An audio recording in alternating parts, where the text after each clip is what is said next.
안녕하세요 여러분.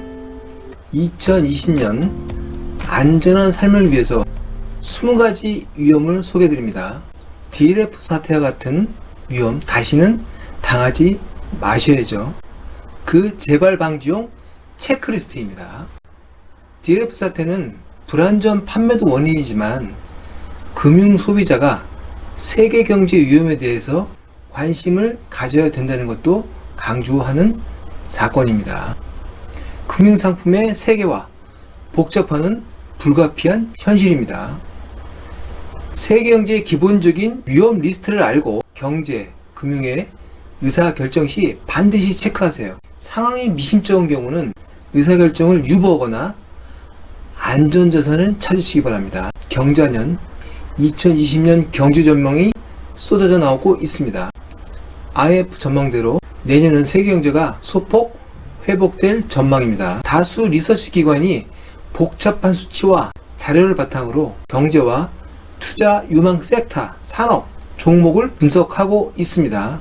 그러나 좀 다르게 유의할 위험을 중심으로 정리한 보고서가 있어서 소개를 드립니다. 내년도에도 금융시장은 기대 수익률보다는 위험이 큰 경제 여건으로 보입니다. 이러한 상황에서 위험 리스트 굉장히 의미 있는 자료입니다. 위험을 지키는 것이 곧 기대 수익률을 지키는 것이고 다시는 DLF와 같은 사태를 당하지 않는 것입니다. 꼭 리스트를 가지고 계시고 점검하시기 바라겠습니다. 이 위험을 정리한 분은 도이치뱅크의 수석 글로벌 이코노미스트 토르센 슬로크라는 분인데요. 세부적으로 약 20가지를 정리하고 다시 9가지로 요약을 해 놓았습니다. 경제, 금융과 관련된 내용이기 때문에 어려운 내용이 있어서 본인 부모가 해설을 달아드립니다. 내년 경제와 금융 의사결정 시에 꼭 참고하시기 바라겠습니다. 먼저 좀 세부적인 20가지 정리 부분입니다. 첫째, 부의 불평등, 소득 불평등, 헬스케어 불평등이 내년 세계경제의 가장 큰 위험으로 지적하고 있습니다. 이러한 불평등 상황이 트럼프라는 인물을 출연시켰고 전 세계 경제에 무역전쟁이라는 상황을 연출시킨 것을 감안하세요. 굉장히 큰 영향을 미치는 거죠. 전 세계적으로 불평등 문제가 굉장히 심각합니다. 연방준비은행의 제롬 파월 의장도 이번에 3번째 추가금리 인터뷰에서 자세히 내용을 들여다보면 저소득층을 위한 성장의 지지가 필요하다고 하면서 불평등 문제를 부각시키고 있습니다. 국내에서는 이런 부분은 지적하고 있지 않지만요. 한국 경제의 소득주도 성장과도 큰 관련이 있는 것으로 보입니다.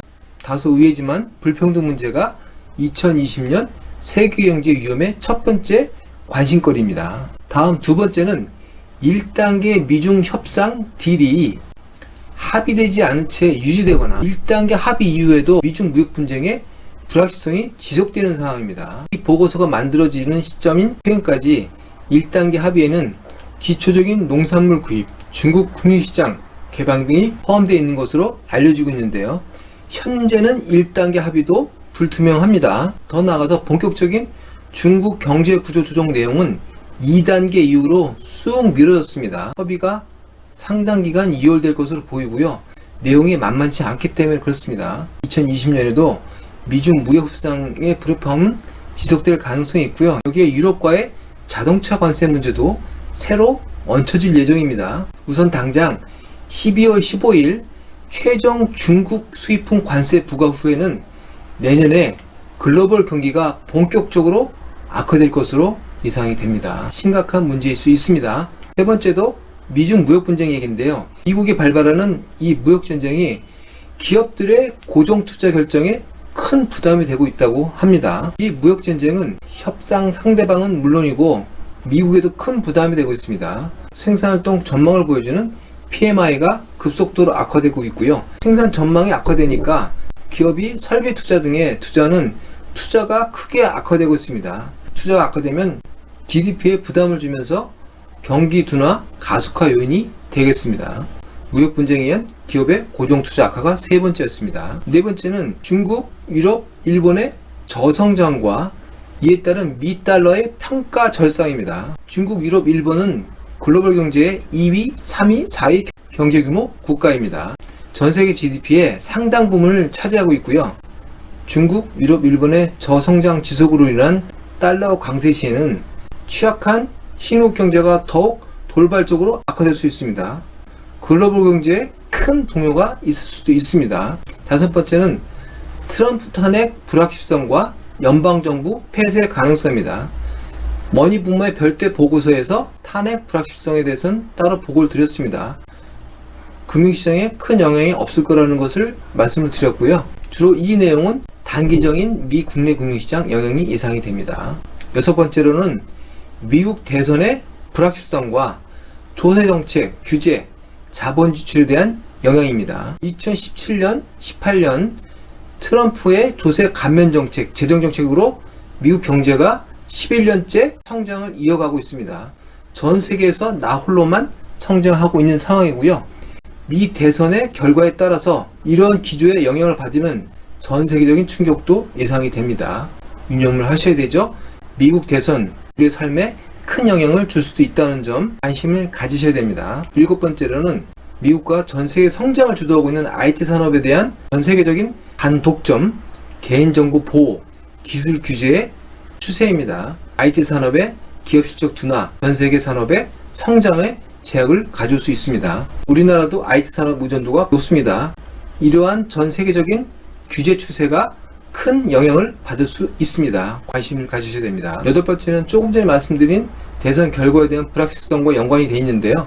대선 후에 미국 채권, 국채에 대한 외국인의 투자 의욕 감소가 전망된다고 합니다. 이거는 미국 경제 후퇴에 대한 전망일 수도 있고요. 머니부머가 보기에는 이 내용은 대선의 결과에 따라서 상당히 영향을 많이 받을 수 있는 내용으로 보입니다. 관심을 가지실 것은 미국 채권, 국채가 상당히 많은 물량이 발행되어 있습니다. 이후 계속 언급이 되지만 미국 기업 채권과 국채에 대한 세계적인 우려가 굉장히 큽니다. 투자의욕이 감소되면 미 기업 채권과 국채 시장이 버블이 꺼지고 거기에 따라 금융시장에 큰 충격이 있을 것으로 전망하는 것이죠. 대선이 꼭 미국 채권, 국채에 긍정적으로 영향을 줄지 부정적으로 영향을 줄지 확신하기는 어렵지만 어쨌든 미국 채권, 국채 시장의 동향에 관심을 가지셔야 된다는 얘기입니다. 아홉 번째는 미국과 유럽의 성장 자극을 위한 MMT형 재정정책입니다. MMT는 현대화폐이론, Modern Monetary Theory의 약자입니다. 최근 마이너스 금리와 같이 주목받고 있는 새로운 화폐이론인데요. 무제한 국채 발행에 의한 재정정책이 큰 문제가 안 된다는 화폐이론입니다. 금융위기 이후에 선진국의 초저금리, 마이너스 금리가 일반화되고 경기 부양을 위해서 그동안 국가 채무, 국채 발행이 굉장히 규모가 부담이 되는 수준이었습니다. 이 상황에도 국채 발행을 통해서 재정 정책을 하는 것이 큰 문제가 안 되고 도움이 될 수 있다는 그런 이론인데요. 전통적인 입장에서 보면 채무가 기하급수적으로 늘어나는 상황으로 가기 때문에 굉장히 우려가 될 수 있는 상황입니다. 이자를 감당할 수 없는 성장이 제약된 상황에서의 부채 증가는 경제에 큰 부담이 될 수밖에 없습니다. 경제학자들은 글로벌 부채가 폭발적으로 늘어나는 것에 대해서 굉장히 우려의 시각을 보내고 있는 것입니다. 부채의 과다한 증가가 좋은 것은 아닙니다. 열 번째도 부채 문제와 연관된 얘기입니다. 미 정부 부채 수준이 굉장히 부담이 되는 수준으로 늘어났다는 겁니다. 최근 발표에 의하면 2019년 회계기간 동안에 미 정부의 재정 적자는 9,840억 달러였습니다. 어마어마한 규모로 늘어나고 있습니다. 11번째로는 단기 미국채의 수요와 공급의 불일치와 리포 금리의 추가적인 급등입니다. 다소 좀 어려운 내용이죠. 미 국채 시장에 최근에 단기 금리가 급등을 했습니다. 미국 중앙은행이 이를 진정시키기 위해서 단기 자금을 투입하는 상황이 있었습니다. 미국 중앙은행은 지속적으로 자기 보유 자산을 축소하면서 시중 유동성을 제한시켜 왔고요.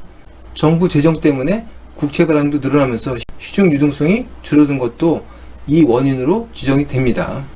단기 자금 시장의 신용 경색에 금융시장 관계자들이 굉장히 긴장했습니다. 미국 금융시장에 이상 현상이 발생할 경우 전 세계적으로도 달러 시장에 동요가 있을 수 있기 때문에 위험 요인으로 선택한 거로 보입니다. 그리고 내년 대선 기간입니다. 이때는 연방준비은행이 대선 기간에 금리 인하를 꺼릴 수 있습니다. 경제가 어려워도 말이죠. 일단은 최근 10월 금리 인하 때는 추가적인 금리 인하가 없다고 얘기를 했습니다. 무역 분쟁 악화로 경기 악화가 전망이 되면서 추가 금리 인하가 없을 거로 확인이 되면 금융시장은 큰 영향을 받을 것입니다. 내년에는 금리 인하가 쉽지 않다는 거 미리 염두를 두셔야 됩니다. 도이치뱅크의 이코노미스트가 설명하고 있는 13번째, 14번째, 15번째 위험 요인은 미국 채권 시장의 버블 붕괴가 되겠습니다. 회사채 시장, 소비자 신용, 그리고 또 회사채가 투기등급으로 평가절하되는 것, 이런 것들이 금융시장의 큰 동요가 될 수 있다는 것입니다. 13번째는 CCC급과 BBB급 간의 신용등급 격차 확대, 또 14번째는 소비자 신용의 CCC급과 BBB급 간의 신용등급 격차 확대, 15번째는 많은 우량회사채가 BBB급으로 또 BBB급에서 투비등급으로 평가가 악화되는 상황, 즉 금융위기 이후에 저금리와 막대한 화폐가 공급이 되면서 기업 부채가 급속히 증가했습니다. 채권 가격이 급속하게 오르는 버블의 징조가 있다고 합니다. 신용등급이 낮은 회사들의 위험이 높아지면서 시중의 자금을 회수할 때 금융시장도 동요되지만 산업활동도 크게 동요됩니다. 금융위기의 서브프라임 사태가 주택시장에서의 저신용채권의 버블 붕괴라는 것을 이해하시면 됩니다. 이번에는 기업 회사채 시장을 중심으로 버블이 발생할 수 있다는 위험을 경고하고 있습니다. 16번째로는 마이너스 금리채 확장으로 미국 채권의 글로벌 투자가 다시 시작될 위험입니다. 다행히 최근에 유럽의 마이너스 금리가 정상권으로 돌아서긴 했는데 글로벌 경기가 더 악화될 경우에는 다시 마이너스 금리로 돌아설 수 있습니다. 그러면 미국 채권과의 금리 차이 때문에 글로벌 자금이 다 미국 채권 투자로 돌아서고 미국채 수요 증가 시에 그 미국 국채 금리가 인하되면서 미국 국채 시장은 다시 또 장단기 금리 역전이 있을 수가 있습니다. 글로벌 자금이 달러 자산으로 이동하고 달러 강세가 또 다시 한번 글로벌 경제에 악영향을 주는 큰 악순환 사이클, 빅셔 서클이 만들 수 있다는 것을 지적하는 것입니다. 17번째는 세계 자동차 산업 위축입니다. 최근 트럼프 행정부가 유럽에 대해서 자동차 관세 부과를 검토하고 있습니다. 곧 임박하고 있다는 얘기인데요. 자동차 산업은 전체 산업의 포션도 크고 전후방 효과가 큽니다. 이에 따라서 글로벌 경제 위축의 시발점이 다시 될 수 있습니다. 자동차 산업 동향도 점검을 하셔야 됩니다. 18번째 위험은 뉴욕 증시의 기업이익 감소입니다. 뉴욕 증시 기업들의 이익은 뉴욕 증시의 상승을 이끈 바이백 제어였습니다. 2018년, 19년 뉴욕 증시의 견조한 상승을 이끌어온 주된 요인이었고요. 그러나 2019년 3분기부터 뉴욕 증시 기업이익의 성장세가 마이너스로 돌아섰습니다.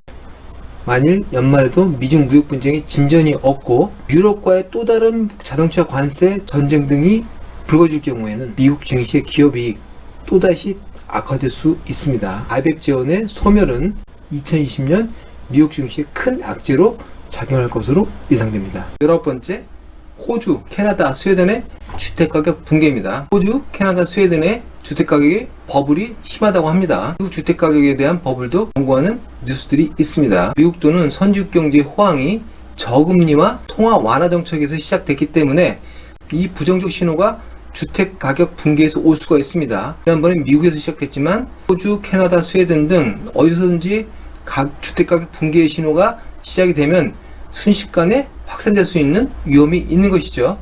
주의를 하셔야 됩니다. 어느 국가든지 주택가격이 버블 붕괴가 시작됐다는 신호가 들어오면 경계를 시작하셔야 됩니다. 마지막으로 브렉시트 불확실성의 지속입니다. 브렉시트는 12월 16일 영국 총선 결과에 따라서 향방이 결정될 예정입니다. 일단은 1월 말까지 EU에서 브렉시트 시한을 연장해줬고 현재 브렉시트 강경론자인 보리스 존슨 총리는 1월 말 이전이라도 EU 탈퇴 브렉시트를 추진할 것으로 보입니다.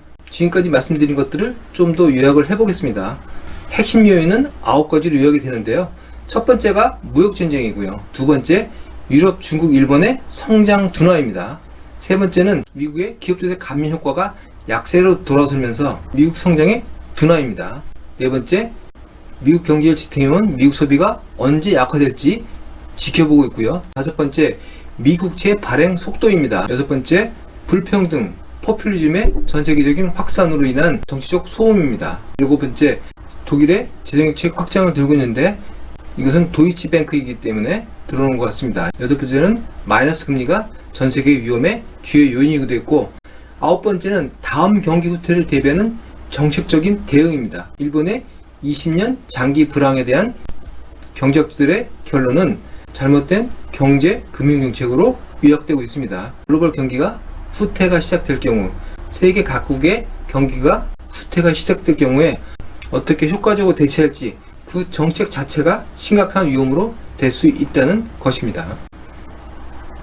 20가지 위험에는 전 세계적으로 거론되는 경제적 위험이 전부가 망라가 되어 있습니다. 세부적인 내용들을 이해하시기는 어렵지만 일단은 주요한 용어들을 들어두시고 관련 뉴스들이 신문지상이나 방송에서 나올 때는 관심을 가져주시기 바랍니다.